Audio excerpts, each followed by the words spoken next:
Hoy en Dark escucharás 4 relatos reales: la maldición de la Casa Gutiérrez, el pueblo que nadie recuerda, la habitación cerrada del caserón de Vigo y los gritos de la casona de San Telmo. Suscríbete. No todas las casas están vacías. Algunas respiran, otras recuerdan, y unas nunca te dejarán salir. Relato 1. La maldición de la Casa Gutiérrez. Buenas noches, Dark. Mi nombre es Belén Carrasco, y aunque juré nunca hablar de esto fuera de mi familia, hoy necesito contarlo. Vivo en Almería, pero crecí en un pequeño barrio llamado El Sapillo, justo donde las casas antiguas parecen respirar historias no contadas. Lo que voy a compartir contigo ocurrió cuando tenía 16 años y cambió por completo la manera en que veo el mundo. Esta es la historia real de cómo mi familia terminó maldita por una casa. Una casa que parecía tener vida propia. La llamábamos la Casa Gutiérrez, aunque ese nunca fue su nombre real. Los vecinos la apodaron así por la última familia que vivió allí antes de que quedara abandonada, en 1972. Los Gutiérrez desaparecieron una noche sin dejar rastro, ni muebles, ni maletas, ni pistas. Solo se encontraron las luces encendidas y los platos del desayuno en la mesa. Nadie entendía qué había pasado. Mi madre heredó esa casa en 2004 tras la muerte de mi abuelo, quien la compró en una subasta del ayuntamiento por una miseria. Ella no sabía qué propiedad había adquirido. Cuando fuimos a verla por primera vez, recuerdo que el aire olía a madera húmeda y a algo más, como a perfume antiguo y tierra removida. A mi padre no le gustó ni un poco, pero por necesidad económica decidieron mudarse. Yo estaba emocionada. Era mi primera vez viviendo en una casa con escaleras. Tenía 3 pisos, con una buhardilla llena de cosas antiguas y un sótano que no se podía abrir porque la cerradura estaba soldada. Mis padres decían que era por seguridad, pero siempre me pregunté qué escondía aquel lugar. La primera noche fue extraña. A las 3:14 de la madrugada exactamente, el timbre sonó 3 veces. Mi padre bajó con un bate. Abrió la puerta y no había nadie. Pensamos que sería algún crío haciendo una broma. Pero volvió a pasar la segunda noche. Y la tercera. La cuarta noche fue diferente. Sonaron los 3 timbrazos. Y cuando mi padre abrió, se encontró con una figura de espaldas al umbral. Era una mujer vestida de negro, con el pelo largo tapándole la cara. No se movía, no decía nada. Solo estaba allí, respirando fuerte, como si acabara de correr. Al cerrarle la puerta, mi padre dijo que se le heló la sangre. Esa noche no dormimos. Pasaron semanas así. Escuchábamos pasos en la buhardilla, arrastres, susurros en las paredes. Una madrugada bajé al baño y vi a alguien parado en el pasillo. Pensé que era mi madre, pero cuando la llamé por su nombre, esa cosa giró lentamente la cabeza y me di cuenta que no tenía rostro, solo piel lisa, como cera derretida. Grité con todo mi pulmón. Mis padres corrieron y no vieron nada, pero juro por todo lo sagrado que aquello no fue un sueño. Intentamos vivir con todo eso, hasta que una mañana, la vecina Paquita, que vivía enfrente desde los años 60, se me acercó mientras barría la acera y me dijo sin rodeos: «Tened cuidado. Esa casa escupe a la gente por las ventanas». Creí que era una broma macabra de una anciana senil, pero en los días siguientes descubrí cosas que me dejaron helada. Paquita me contó que antes de los Gutiérrez vivieron allí otras 2 familias y que ambas sufrieron tragedias similares. Un niño que se lanzó por el balcón sin razón aparente, un padre que desapareció por el sótano y una mujer que fue encontrada en el armario de la buhardilla, murmurando en un idioma que nadie entendía. Fue entonces cuando decidí subir a la buhardilla por mi cuenta. No le dije nada a nadie. Tomé una linterna y subí mientras mis padres dormían. La puerta estaba hinchada por la humedad, pero logré empujarla. Dentro, el aire era denso. Olía a carne podrida. Al fondo de la habitación encontré un baúl. Al abrirlo, lo primero que vi fue un vestido negro manchado con algo seco y oscuro. Luego, fotografías. Cientos, todas de personas con los ojos tachados, y una en especial, una foto de mi familia, cenando en la cocina de la casa. Esa misma cocina, esa misma cena, esa misma noche. Casi me desmayé. Eso era imposible. Nadie nos había fotografiado. Nadie. Corrí escaleras abajo, llorando, gritando. Mis padres me tomaron por loca. Esa noche, algo cambió. La casa empezó a respirar. Literalmente. Las paredes palpitaban como si tuviesen venas. Las luces se apagaban cuando hablábamos de irnos. Un ruido constante, como un zumbido profundo, comenzó a escucharse cada vez que alguien intentaba abrir la puerta principal. Estábamos atrapados. Y fue entonces cuando descubrimos lo del sótano. La noche en que descubrimos lo del sótano no fue como las demás. Todo comenzó con un sonido sordo que provenía del suelo del salón, como si alguien golpeara desde debajo. 3 veces, siempre 3. Mi madre estaba sentada leyendo en el sofá, y el libro se le cayó de las manos. Mi padre pensó que se trataba de una tubería vieja o un animal atrapado, hasta que lo escuchamos de nuevo. 3 golpes, más fuertes. Decidió romper la cerradura soldada con una radial que pidió prestada al vecino. Al abrir la puerta del sótano, una corriente de aire caliente nos golpeó en la cara, como si hubiéramos abierto la boca de un horno. El olor era nauseabundo. Bajamos con linternas, aunque algo en mí gritaba que no debíamos hacerlo. El sótano estaba construido con ladrillos gruesos, cubierto de polvo y telarañas. No había muebles, ni cajas, ni nada común. Solo símbolos extraños tallados en las paredes, como círculos cruzados por líneas, ojos y espirales. Al fondo, un círculo de velas derretidas rodeaba lo que parecía una trona infantil con correas de cuero. Mi madre se llevó las manos a la boca. Yo no podía respirar. Mi padre, intentando mantener la calma, dijo que probablemente era una broma de adolescentes. Pero algo brillaba sobre la trona, una medalla de bautismo oxidada con las iniciales AG grabadas. La misma medalla que mi madre aseguraba haber enterrado con su abuela, años antes. Ella gritó. Se desmayó. La subimos corriendo. Esa noche, la casa estalló en lamentos. No puedo describir de otro modo los sonidos. No eran gritos. Eran gemidos que surgían desde las paredes, como si alguien sufriera eternamente detrás del yeso, arañando con uñas desgastadas. Dormimos todos en la misma habitación, con las luces encendidas. Pero igual la oscuridad entraba. El zumbido volvió, más fuerte. Las lámparas parpadeaban. El aire se volvió tan denso que respirar dolía. Yo empecé a tener sueños, pero no eran míos. Eran como fragmentos de memorias que no me pertenecían. Una niña encerrada en la buhardilla, rasgando las paredes. Un hombre enterrando algo bajo las tablas del salón. Una mujer de negro acariciando una muñeca con clavos en los ojos. Una noche, me desperté con la sensación de que alguien me observaba. Al girar la cabeza, vi una sombra al pie de la cama, estática, negra, alta. Sentí que el aire se congelaba a mi alrededor. No me moví, no podía. Mis ojos estaban abiertos, pero mi cuerpo no respondía. La sombra se inclinó sobre mí y dijo algo en un susurro apenas audible. Ella no se fue. No dormí más esa noche, ni muchas noches después. Al día siguiente, decidí volver al sótano sola. Algo dentro de mí necesitaba respuestas. Esta vez, miré más detenidamente el suelo. Las baldosas estaban sueltas en una esquina.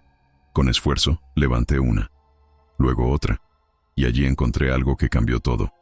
Una caja de madera sellada con cera negra. Al abrirla, encontré documentos. Certificados de defunción de 3 niños, todos con el apellido Gutiérrez. Fechas distintas, pero todos murieron, en la misma casa. Y luego, un diario, viejo, con letras borradas por el tiempo. Pertenecía a la madre de los niños. Sus últimos escritos eran incoherentes. Hablaba de la presencia, de la voz en la buhardilla, de la mujer que viene con la niebla, de las reglas del círculo. Decía que uno de los hijos había nacido muerto, pero seguía caminando por la casa. Cerré el diario de golpe. Al volver a subir, encontré a mi madre de pie en el salón, con los ojos en blanco, murmurando palabras que no entendía. Mi padre intentaba calmarla, pero ella le gritaba que ya lo habían despertado y que ahora vendría por nosotros. No supimos cómo actuar. La llevamos a un hospital y los médicos dijeron que había sufrido una especie de colapso nervioso. Pero ella no volvió a ser la misma.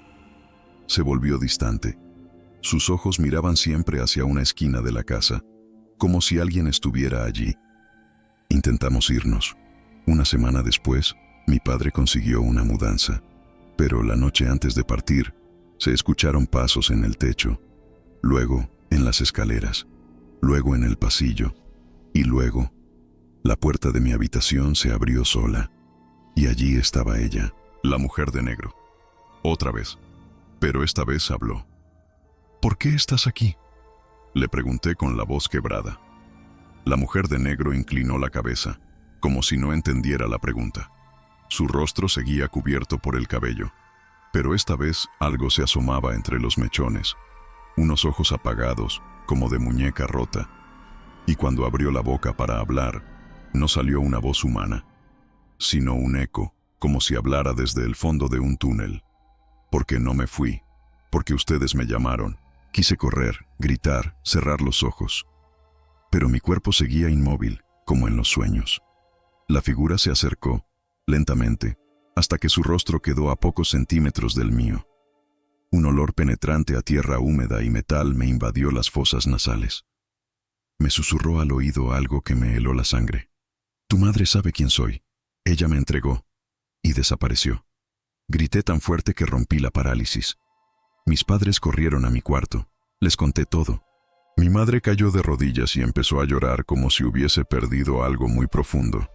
Entonces confesó. Años atrás, cuando estaba embarazada de mí, había ido a esa casa con su abuela. Ella creía en las cosas antiguas, en rezos y pactos. Le dijo que si quería proteger a su hija, debía dejar una ofrenda donde habitaban los que escuchan por debajo de la tierra, el sótano. La ofrenda fue una promesa, que cuando su hija cumpliera 16 años, volvería y daría algo a cambio. Ella olvidó, o quiso olvidar, pero la casa no. La casa recordaba. Nos fuimos esa misma noche, sin maletas, sin explicaciones, solo con lo puesto. Dejamos la casa cerrada, aunque sospecho que nunca estuvo realmente cerrada. Nos mudamos a Valencia, a casa de mi tía. Durante años no hablamos de eso. Mi madre entró en depresión. Mi padre nunca volvió a dormir sin la luz encendida. Y yo comencé a escribir todo lo que había vivido, para no olvidar, para advertir. Hasta hace una semana, pensé que todo había terminado, que la casa se había quedado atrás, que la maldición se había roto. Pero el lunes pasado, al volver del trabajo, encontré en el buzón un sobre sin remitente. Dentro había una sola cosa, una fotografía, antigua, en blanco y negro.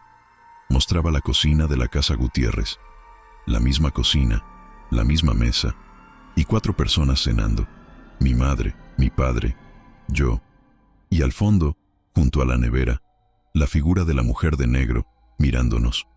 No había forma de que esa foto existiera.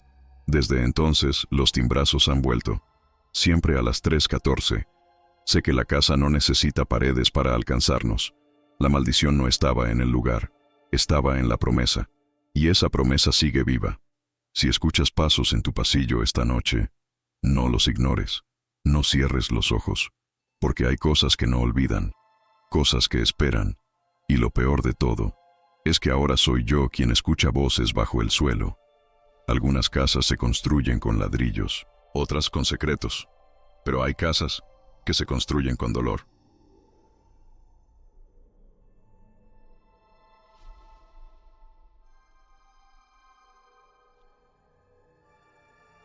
Relato 2. El pueblo que nadie recuerda.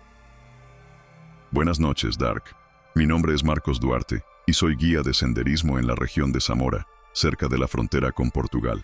Lo que voy a contar hoy es real. Lo viví hace casi 10 años con un grupo de excursionistas. Aunque nadie más quiere recordarlo, yo lo hago cada noche. Esta es la historia del pueblo que nunca debimos encontrar, porque oficialmente jamás existió. Era un grupo pequeño, 5 personas en total, 2 parejas de Madrid y una mujer portuguesa llamada Vera, fotógrafa. Íbamos a hacer una ruta circular de 2 días por una zona poco transitada del Parque Natural del Lago de Sanabria. La idea era cruzar una antigua ruta de pastores que bordeaba varios pueblos semiabandonados. Yo conocía bien el terreno, o al menos eso pensaba. La caminata comenzó normal. Salimos al amanecer desde Riva del Lago y subimos hacia Peña Trevinca. El clima era perfecto. A media tarde, acampamos cerca de un antiguo refugio y decidimos desviar el camino al día siguiente por un sendero alternativo que aparecía en un mapa viejo que llevaba Vera. Ella lo había comprado en una feria de antigüedades en Braganza y tenía anotaciones a mano que no coincidían con ningún mapa actual. Este sendero lleva a Aurridos, decía una de las notas. Aurridos. Jamás había oído hablar de ese pueblo, y no aparecía en ninguna base de datos ni GPS. Lo tomamos como una curiosidad, una aventura. El día siguiente, tras recoger el campamento, seguimos el camino que marcaba el viejo mapa. No había señal alguna, solo una estrecha vereda entre pinos y helechos. Tras unas 3 horas de caminata, empezamos a ver señales de civilización.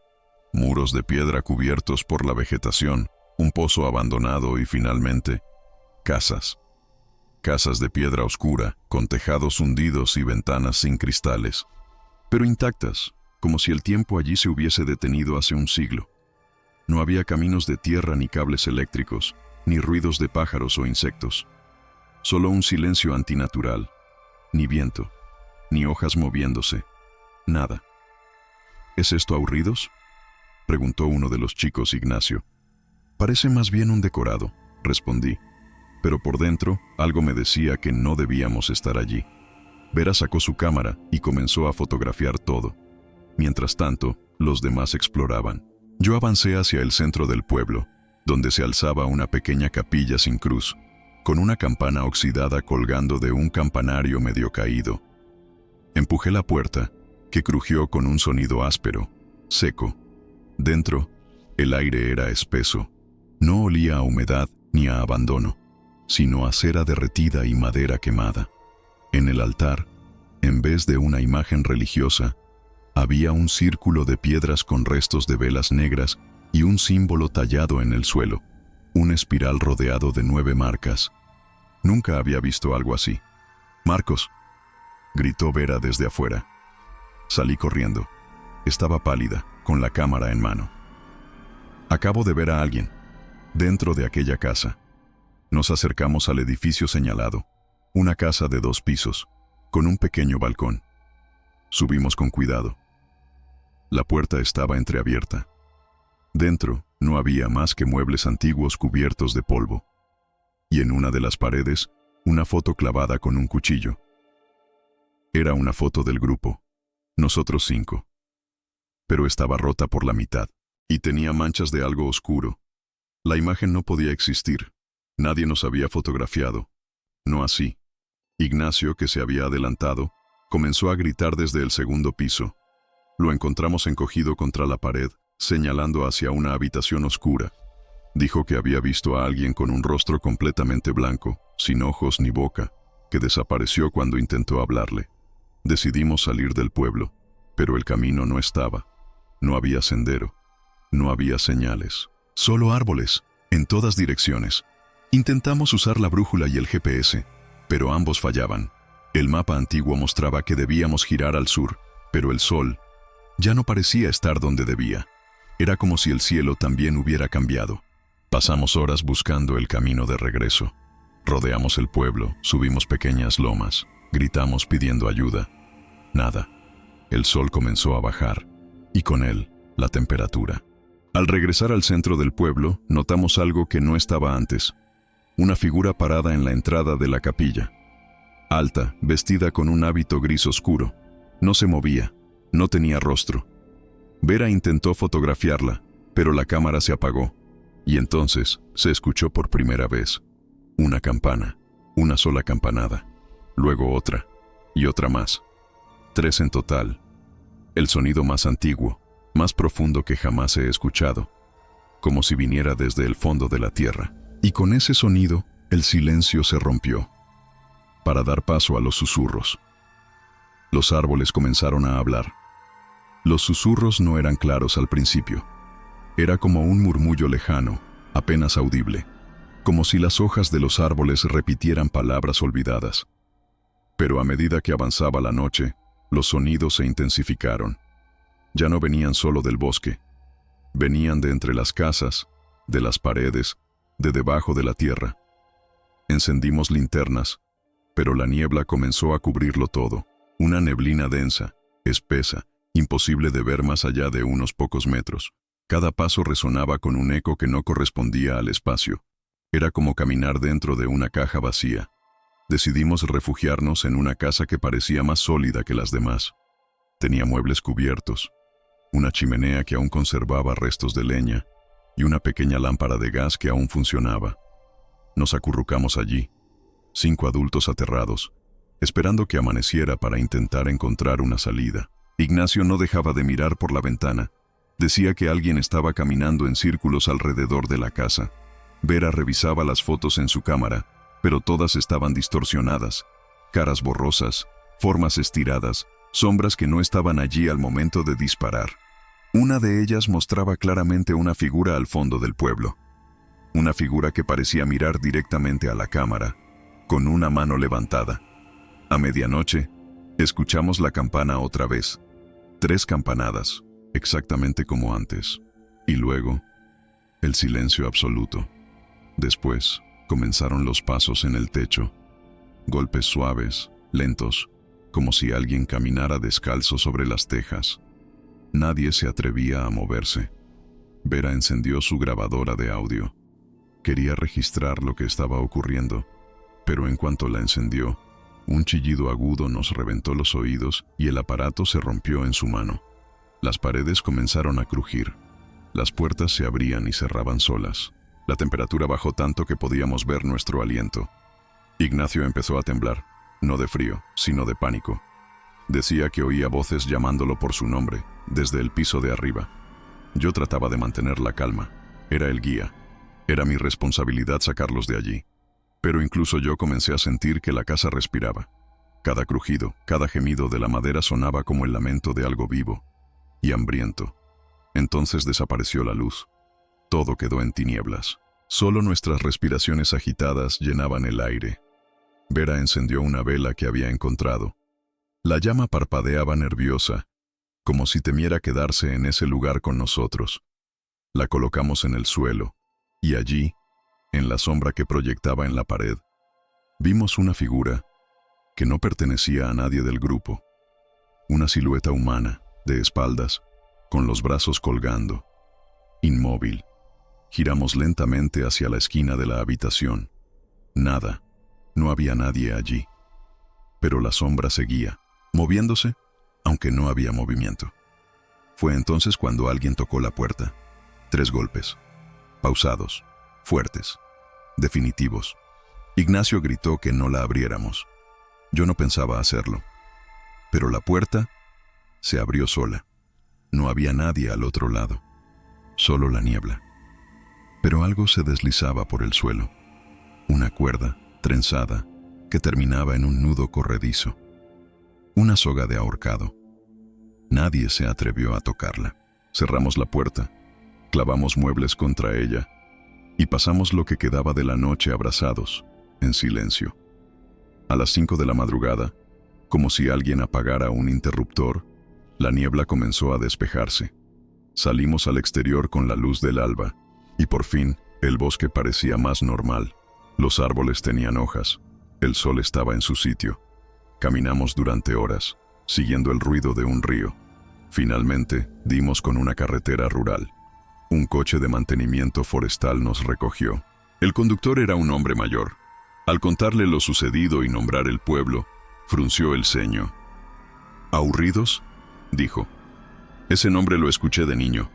Mi abuela contaba que antes de la guerra había un caserío con ese nombre, pero que fue borrado del mapa. Decían que allí pasaban cosas malas. Vera, agotada, le mostró el mapa antiguo. El hombre lo miró con cautela. Ese mapa no es bueno. No deberían haber seguido ese camino. Aburridos no quiere ser encontrado. Al volver a la ciudad, investigamos todo lo posible. No existía ninguna referencia oficial a Aurridos, ningún registro, ningún archivo. Era como si jamás hubiese estado allí. Las fotografías de Vera desaparecieron de su ordenador sin dejar rastro. Las cámaras se dañaron. La grabadora, inutilizable.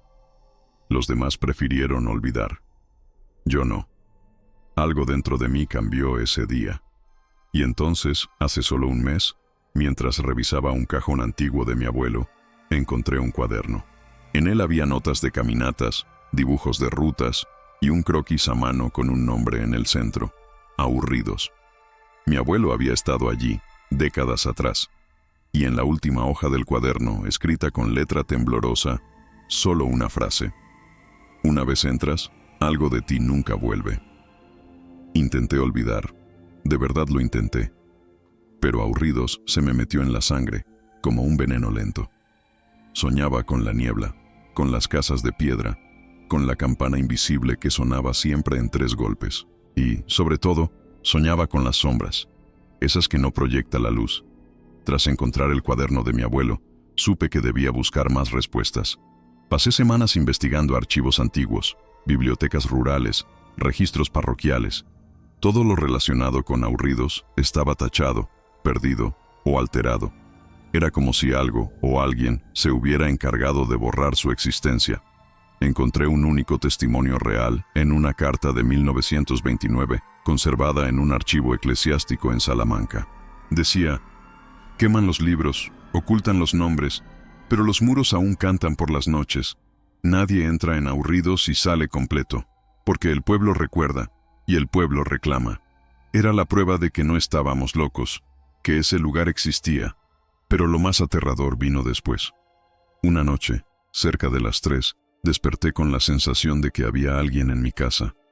El aire estaba frío, demasiado para ser verano. Bajé al salón y me detuve al ver la puerta entreabierta. En el suelo, una marca de barro. No, no era barro. Era ceniza húmeda, formando el mismo espiral que vimos en el altar de la capilla. La campana sonó. 1, 2, 3 veces. Lejanas, pero perfectamente audibles. Al día siguiente, Ignacio me llamó. No hablábamos desde hacía años. Me dijo que Vera había desaparecido.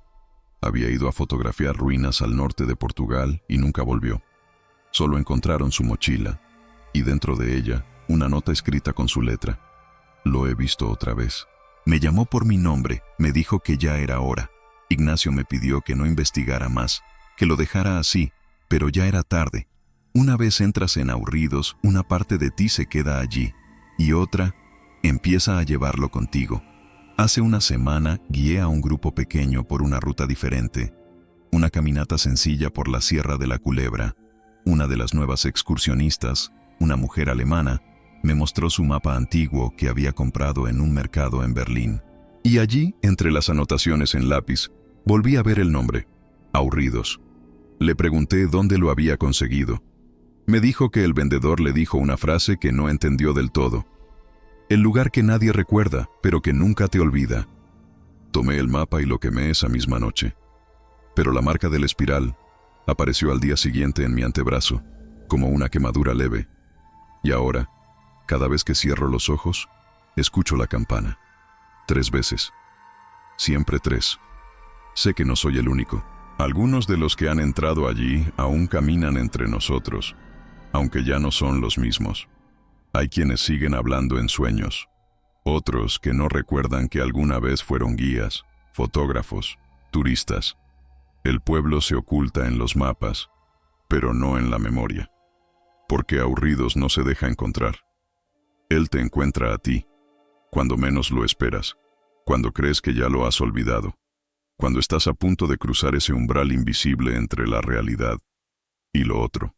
Y si alguna vez estás caminando solo por un bosque en el norte de Zamora o el este de Braganza y escuchas una campana que suena 3 veces sin que haya campanario cerca, no sigas ese sonido, porque el pueblo que nadie recuerda ya está recordándote a ti.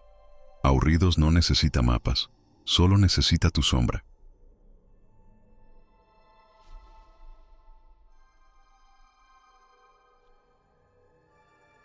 Relato 3. La habitación cerrada del caserón de Vigo. Me llamo Andrés López y nací en Vigo, Galicia, en una casa que jamás fue normal. Lo que te voy a contar nunca lo dije en voz alta, ni siquiera a mis amigos más cercanos, porque si alguien escuchara todo esto, pensaría que estoy loco. Pero tú sabrás entender. Tú sabrás por qué esa habitación nunca debía abrirse. Lo que viví allí sigue persiguiéndome, y esta noche lo contaré por primera vez. Mi familia vivía en un caserón antiguo de 3 plantas, en la parroquia de Bede, al noroeste de la ciudad. Era una casa de piedra gris, construida a mediados del siglo XIX. Mi abuelo la había comprado después de la Guerra Civil, y desde entonces pasó de generación en generación. Todos decían que era un lugar frío, pero nadie hablaba más allá de eso. Había una habitación en el último piso que siempre estaba cerrada con llave. Nadie tenía acceso. Mi padre decía que ahí se guardaban cosas viejas, peligrosas, que no querían que tocáramos. Pero una vez escuché a mi abuela susurrarle a mi madre: mientras esa puerta esté cerrada, todo estará en calma. Lo dijo como si esa frase fuera una advertencia, no una garantía. Crecí sin darle importancia. Teníamos espacio de sobra y esa parte de la casa casi ni se usaba. Pero empecé a notar cosas cuando cumplí 12 años. Primero fueron los ruidos, golpecitos suaves desde arriba, como si alguien caminara lentamente en círculos. Luego, los susurros. Al principio pensé que era el viento colándose por las rendijas, pero los sonidos formaban palabras. Mi nombre, siempre mi nombre. Andrés. Una noche, decidí subir. Era tarde, y mis padres dormían. El pasillo del 3er piso tenía el suelo de madera tan viejo que cada paso crujía como si doliera. La puerta de la habitación cerrada era distinta a todas las demás. No tenía pomo, sino un picaporte de hierro oscuro, con grabados que parecían letras antiguas. Cuando acerqué la oreja, oí algo. No puedo explicarlo con lógica. Era un llanto, no de una persona. Sonaba hueco, antiguo, como si alguien llorara desde otro tiempo. Corrí de vuelta a mi cuarto. Los días siguientes, empecé a soñar con la puerta. En cada sueño, me encontraba frente a ella, sintiendo que debía abrirla, que algo del otro lado me necesitaba. Pero justo antes de hacerlo, siempre despertaba con la garganta seca y el corazón latiendo como un tambor. Mi madre comenzó a cambiar. Pasaba horas frente a la escalera que llevaba al piso superior, como si esperara que algo bajara. Una noche, me la encontré hablando sola en la cocina, murmurando que él quiere volver. Pregunté quién era, pero no respondió. Solo me miró con los ojos llenos de lágrimas. Un domingo por la tarde, se fue la luz en toda la casa. Mi padre bajó al sótano para revisar el cuadro eléctrico, y fue entonces cuando la escuchamos. La puerta. Un golpe seco, como si alguien la hubiera empujado desde dentro. Subimos los 3 al 3er piso. La puerta seguía cerrada, pero algo había cambiado. En el suelo, frente a ella, había un rastro de ceniza, y sobre la ceniza, una figura hecha con palillos y pelo humano. Un símbolo, como un muñeco. Mi madre lo reconoció al instante. Gritó y lo arrojó por la ventana. Esa noche dormimos en un hotel. Mi padre quiso sellar la habitación. Llamó a un carpintero, pero el hombre, un vecino de la zona, se negó al ver la puerta. «Yo no trabajo en esta casa», dijo. «Ustedes deberían irse». Fue la primera vez que sentí verdadero miedo. No por la puerta, sino por lo que los demás sabían y nunca nos habían dicho. Comenzamos a investigar. Mi madre fue a los archivos municipales y allí encontró algo. La casa había pertenecido antes de la guerra a un tal Manuel Caveiro, un antiguo médico expulsado del Colegio de Medicina por practicar intervenciones no autorizadas. Decían que era místico, que hablaba con los muertos, que su esposa murió encerrada en esa misma habitación. Nadie supo cómo ni por qué, pero algunos afirmaban que su cuerpo nunca fue enterrado. Solo entonces entendí por qué la puerta nunca debía abrirse. Después de lo que descubrimos sobre Manuel Caveiro y su esposa, el ambiente en casa se volvió más denso. El aire parecía más pesado. Mi madre rezaba en voz baja, aunque nunca había sido religiosa. Mi padre intentaba actuar con normalidad, pero evitaba subir al 3er piso, y yo empecé a escuchar cosas que nadie más oía. No era solo mi nombre. Eran frases completas, una voz femenina, suave, que me hablaba desde dentro de mis sueños. «Abre la puerta, Andrés. Estoy sola». Hace tanto frío aquí. La voz no daba miedo, daba lástima. Pero algo en mí sabía que no debía confiar. Una tarde, mientras limpiábamos el desván, mi madre encontró una caja de madera escondida detrás de unas viejas mantas. Era pequeña, forrada por dentro con terciopelo rojo. Dentro había una llave, negra, antigua, con las iniciales MC grabadas en la base. Todos nos miramos. Sabíamos lo que era. Era la llave de la habitación. Mi padre dijo que la tiraría al río, que no pensaba permitir que nadie la usara. Pero esa noche desapareció. Nadie la tomó. Nadie la vio desde entonces. Pero a la mañana siguiente, la puerta del tercer piso estaba entreabierta. Apenas unos centímetros. Un olor extraño llenaba la casa. No era putrefacción. Era algo más antiguo. A polvo y flores secas. Subimos con miedo. La puerta estaba abierta de verdad. Y más allá de ella, la habitación que estuvo cerrada durante décadas. Era pequeña. Las paredes cubiertas con papel amarillento, rasgado en algunos puntos. Una cama individual con dosel, una silla de mimbre y un espejo enorme apoyado contra la pared. Lo extraño era que no había polvo. Nada. Todo estaba limpio, como si alguien hubiese estado allí hacía poco. Pero lo peor era el espejo. No reflejaba bien la habitación. Había un leve desfase. Y en el reflejo había algo más. Algo que no estaba con nosotros. Una figura de mujer sentada en la cama, mirando al suelo. Mi madre salió corriendo. Mi padre la siguió. Yo me quedé un momento más, paralizado. La figura levantó la cabeza y me miró. No con ira, no con odio, con tristeza. Entonces el espejo se rajó. No se rompió. Se rajó desde el centro, como si una fuerza invisible lo hubiera presionado desde dentro. Corrí escaleras abajo. Después de eso, cosas comenzaron a cambiar en casa. Luces que se encendían solas. El reloj de péndulo que marcaba las 3 de la madrugada cada noche exacta, aunque estuviera desconectado. Mi madre entró en un estado de nervios constante. Comía poco. Dormía mal. Decía que oía pasos a su lado mientras cocinaba, pero que nadie estaba allí. Una madrugada, la encontramos frente a la puerta abierta, murmurando frases en gallego antiguo. No sabía gallego. Al despertarla, no recordaba nada. Mi padre finalmente decidió irse. Dijo que alquilaríamos un piso en la ciudad y dejaríamos el caserón atrás. Pero la casa no quería que nos fuéramos. Lo sé, porque la última noche antes de marcharnos, la puerta volvió a cerrarse sola. Y desde entonces comenzaron los golpes. Cada noche, a la misma hora, 3 golpes en la puerta, siempre a las 03:00. Como un reloj siniestro. Golpes secos, fuertes, como si alguien del otro lado exigiera entrar. Mi padre quiso sellarla de nuevo, pero la madera no lo permitía. Los clavos no entraban. Literalmente eran rechazados, como si la puerta estuviera viva. Intentó atornillar un cerrojo externo, y la broca del taladro se rompió. Consultamos con un sacerdote local, un hombre mayor, retirado, que al principio se negó. Pero tras escuchar el nombre Cabeiro, su expresión cambió. Aceptó venir. Llegó una mañana con una Biblia vieja, agua bendita y sal gruesa. Subió, rezó en voz baja y al llegar a la puerta, se detuvo. Tocó la madera con los dedos y palideció. «Aquí no hay un espíritu», dijo. «Hay una voluntad.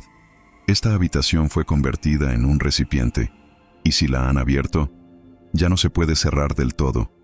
Le preguntamos qué podíamos hacer. Irse, no volver, dejarla sola. Pero no olviden que lo que se despierta, a veces, busca caminar de nuevo. Nos fuimos esa misma tarde, pero el caserón siguió allí, esperando. Nos mudamos al centro de Vigo, a un piso más pequeño pero más cálido, sin pasillos oscuros, sin habitaciones cerradas. Durante un tiempo, creímos haber dejado todo atrás, pero estábamos equivocados. La casa no se fue. Mi madre nunca se recuperó del todo. A veces despertaba a mitad de la noche, susurrando cosas como «ella sigue allí» o «quiere que regresemos». Comenzó a dibujar compulsivamente. Siempre la misma habitación, el mismo espejo. Incluso llegó a pintar, sin saber cómo, el rostro de la mujer que vi en el reflejo. Siempre con los ojos tristes. Siempre sola. Yo también sentía su presencia. En sueños, aparecía detrás de mí, parada en el marco de una puerta. Nunca avanzaba, pero cada noche estaba un paso más cerca. El sueño se repetía como una secuencia inalterable, hasta que, una noche, ya no estaba en el umbral. Estaba dentro de la habitación, y me susurró. No era mi culpa. Me desperté empapado en sudor, pero lo que más me perturbó no fue el sueño. Fue encontrar sobre mi escritorio una pequeña flor seca, la misma que decoraba a los lados da cama da habitación do caserón. Pasaron años. Mi padre vendió la casa, aunque no fue fácil. Muchos la rechazaron sin entrar. Al final, un hombre de Madrid la compró para restaurarla. No nos contactó, no pidió información, solo transfirió el dinero y desapareció. Hasta que hace poco, una noticia salió en el periódico local. Hallado el cuerpo de un restaurador madrileño sin vida en antiguo caserón de Beade. La nota decía que fue encontrado dentro de una habitación cerrada por dentro. La autopsia reveló que había fallecido de un paro cardíaco, pero sin causa aparente. Lo que más llamó la atención de la policía fue lo que hallaron junto al cadáver. Un muñeco hecho con palillos y cabello humano. La habitación había vuelto a cerrarse. Desde entonces no duermo tranquilo. La misma voz me llama otra vez. No importa en qué lugar me encuentre. La escucho desde las esquinas, desde los espejos apagados, desde las puertas entornadas. Es ella. Hace una semana volví a pasar por la parroquia. Me quedé frente al caserón. Todo estaba igual. Nadie vivía allí. Las ventanas estaban tapiadas, pero en una del tercer piso, la cortina se movió. No había viento. No había nadie más. Yo sé lo que vi. Y sé lo que abrimos, porque esa habitación no estaba cerrada para guardar cosas viejas, estaba cerrada para contener algo que no debía volver, algo que no murió del todo, y aunque la puerta se cierre, ella ya está fuera.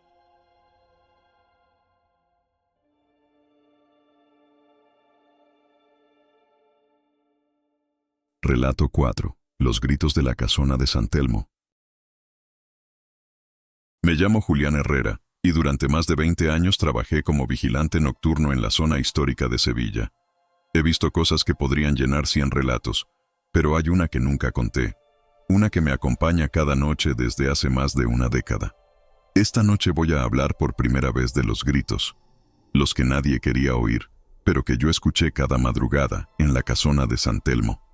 Todo comenzó en el año 2009. Me asignaron a custodiar una antigua casona en desuso en el barrio de San Telmo. El edificio había pertenecido a una familia aristocrática sevillana que cayó en desgracia tras la Guerra Civil.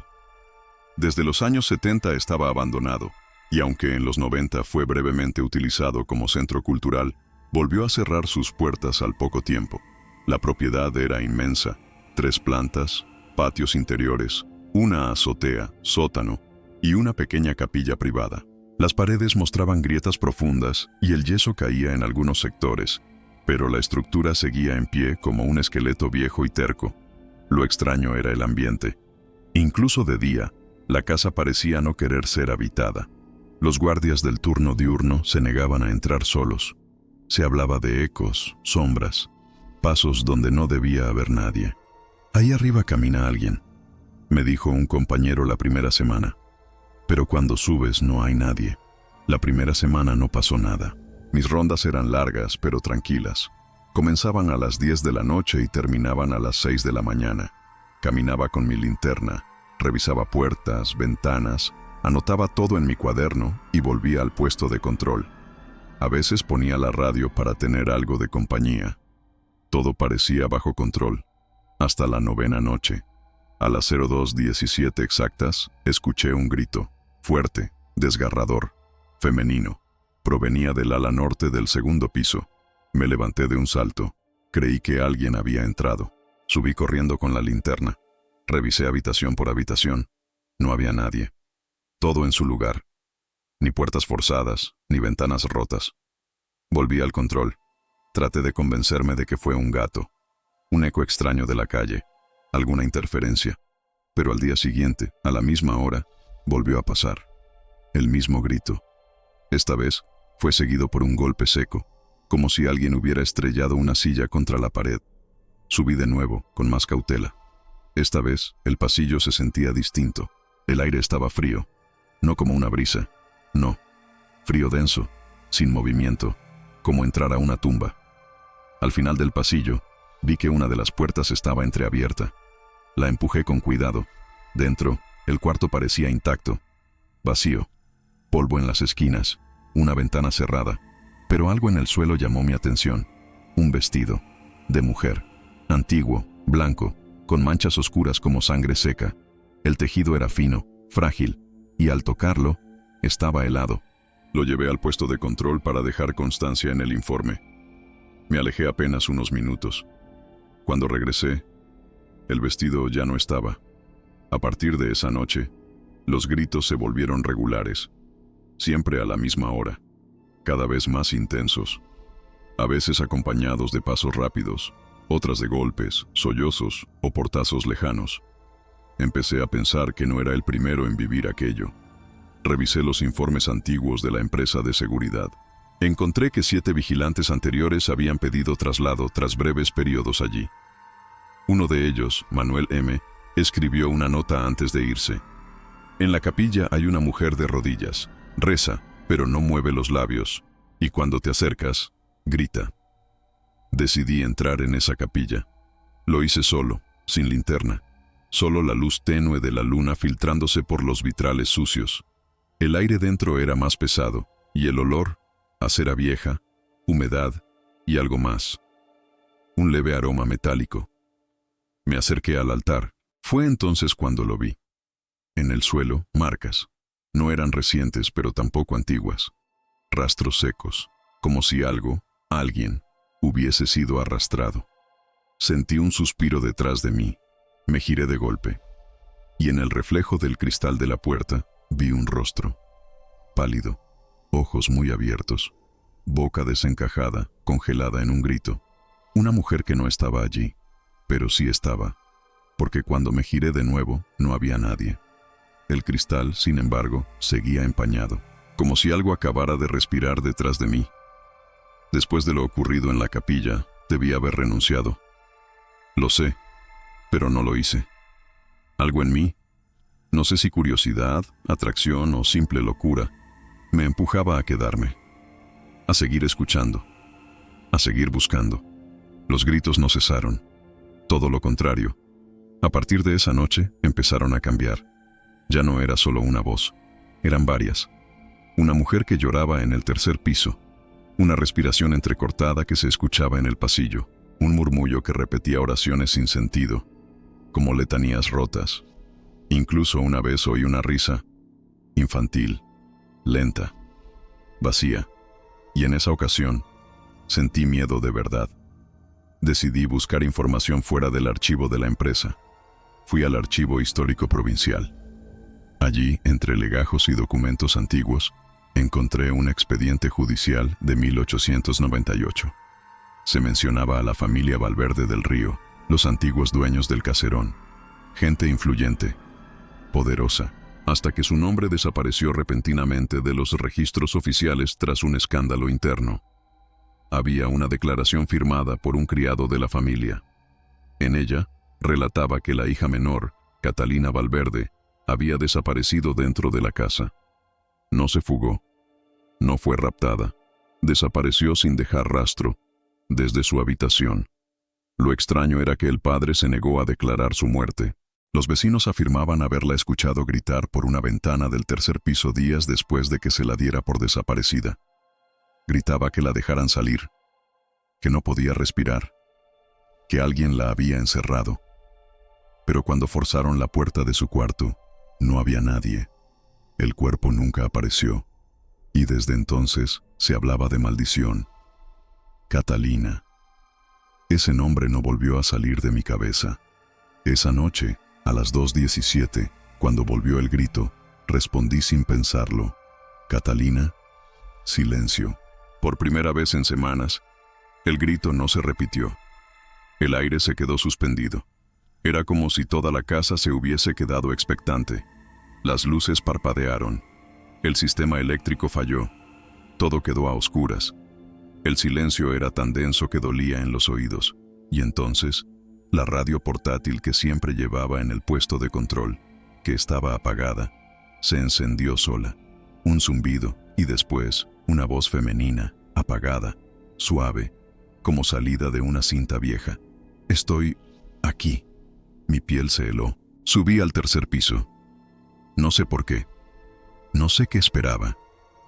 El pasillo se veía distinto, más angosto, como si las paredes se hubiesen acercado. El papel de las paredes parecía más viejo, más húmedo, como si llorara. Al fondo, una puerta que siempre estuvo cerrada, ahora estaba abierta. Entré. Era una habitación de niña. Todo estaba intacto, como si nadie la hubiera tocado en 100 años. Había una cama de hierro, un espejo ovalado, una muñeca sentada en una silla pequeña, y sobre la cama, una manta tejida a mano con las iniciales CB. El aire olía a flores secas. Me acerqué al espejo. En el reflejo, algo se movía detrás de mí. Giré de inmediato. No había nada, pero el reflejo seguía mostrando una silueta parada en la puerta. Alta, femenina, inmóvil. Y entonces, la muñeca cayó de la silla. No hizo un ruido seco. Fue como si alguien la hubiese soltado con suavidad. El espejo se empañó, y una frase comenzó a aparecer escrita sobre el vaho, como si un dedo invisible la trazara desde el otro lado. No me dejaron salir. Corrí escaleras abajo, sin mirar atrás. Esa noche no terminé la ronda. Llamé a la central. Mentí. Dije que me sentía mal. Me enviaron a casa. Durante 3 días no volví. Tuve pesadillas. En todas, la misma escena. Yo parado en la habitación, Catalina sentada en la cama, mirándome con ojos vacíos. Siempre decía lo mismo. ¿Vas a dejarme aquí también? El cuarto día volví al trabajo, y la puerta de la habitación había vuelto a cerrarse. Regresé al trabajo con la mente embotada. Durante el trayecto me repetía que todo había sido producto del estrés, de la sugestión, de estar demasiado tiempo solo en un lugar tan cargado de historia. Pero en el fondo, yo sabía que no era así. La casona me había elegido. Esa noche, las cosas ya no siguieron el mismo patrón. No hubo gritos a las 2:17. No hubo pasos ni lamentos. Solo un silencio absoluto. Y eso fue mucho peor. El tercer piso parecía más oscuro que nunca. Subí con la linterna temblando en mi mano. La puerta de la habitación estaba cerrada, pero el pomo estaba tibio, como si alguien la hubiera tocado segundos antes. Abrí lentamente. El cuarto seguía intacto, pero había algo nuevo. Sobre la cama, una caja de madera abierta. Dentro, una pequeña libreta. La tomé con cuidado. Las páginas estaban escritas a mano, con tinta descolorida. Eran los últimos pensamientos de Catalina Valverde del Río. En las primeras páginas hablaba de su encierro, de cómo su padre la había aislado por impura, de los rezos constantes, de los golpes en la puerta sin respuesta. Luego, las frases se volvían incoherentes. Dibujos de espirales, rostros tachados, y una frase repetida hasta la obsesión. No me quieren oír. La última página estaba escrita con fuerza, como si hubiese rasgado el papel. Yo no me fui. Sentí un escalofrío que me recorrió la espalda como un cuchillo. Cerré la libreta y quise salir del cuarto, pero la puerta se había cerrado. Intenté abrirla. No respondía. Golpeé. Nada. La linterna parpadeó. La muñeca de la silla cayó al suelo, y en el espejo apareció de nuevo su figura. Esta vez estaba de pie, frente a mí, sin reflejo en la realidad. Solo en el vidrio. Su rostro estaba pálido, los ojos muy abiertos, pero no vacíos. Me miraban con tristeza y rencor. Alzó la mano, y la frase volvió a formarse en el vaho del espejo. ¿Ahora sí me escuchas? Todo se volvió oscuro. No recuerdo cuánto tiempo estuve allí. Me encontraron al amanecer, inconsciente, tirado en el suelo de la capilla, sin heridas, sin explicación. La empresa me suspendió por condición mental alterada. Nadie me creyó. Nadie volvió a hablar de la habitación. La casona permanece cerrada hasta el día de hoy. Nadie la habita, nadie la vigila. Pero a veces paso por allí, solo para comprobar si las ventanas siguen cerradas. Y en más de una ocasión, la del tercer piso ha estado abierta, con una figura quieta, mirando hacia la calle. No sé si está esperando que alguien vuelva, o si simplemente nunca se fue. Yo, por mi parte, ya no trabajo de noche, pero a las 2:17, todos los días, me despierto y escucho los gritos. Hay gritos que no se oyen con los oídos, se oyen con la culpa. Gracias por acompañarme hasta el final de estas historias que el tiempo no ha logrado enterrar. Suscríbete para no perder los próximos relatos y, si alguna vez viviste algo que aún retumba en tu memoria, envíalo al correo que está en la descripción del canal. Estaré esperando. Y recuerda, a veces lo que más miedo da no es lo que ves, sino lo que sigue ahí, aunque finjas que ya no lo escuchas.